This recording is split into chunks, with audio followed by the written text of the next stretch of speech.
नमस्कार, welcome to my channel helping hands hub. আমার helping hands hub চ্যানেলে আপনাদের স্বাগতম।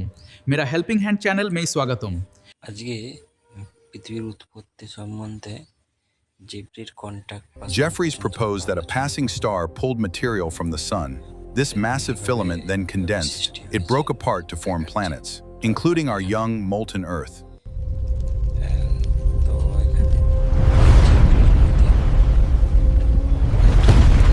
হারিকা ছিল যার কেন্দ্রে তাপমাত্রা সংকোচন ও প্রসারণের ফলে একটা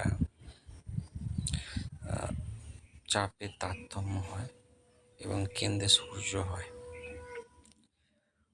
অপরদিকে বাইরের অংশগুলো বৃত্তাকার চাকতির মতো ছড়িয়ে পড়ে এবং মহাশূন্যে ঘুরতে থাকে এবং আস্তে আস্তে এটা পৃথিবী সহ অন্যান্য গ্রহের সৃষ্টি হয়।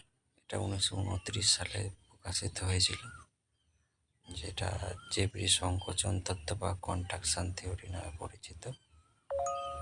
তো এখানে দেখুন দেওয়া আছে সামারিটা কীভাবে হয়েছে এবং ছবিও দেওয়া আছে।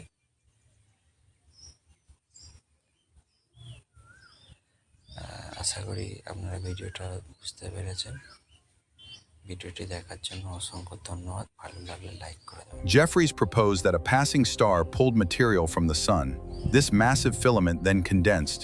It broke apart to form planets, including our young molten Earth. ভিডিওটি দেখার জন্য ধন্যবাদ। দেখা হবে অন্য কোনো ভিডিওতে।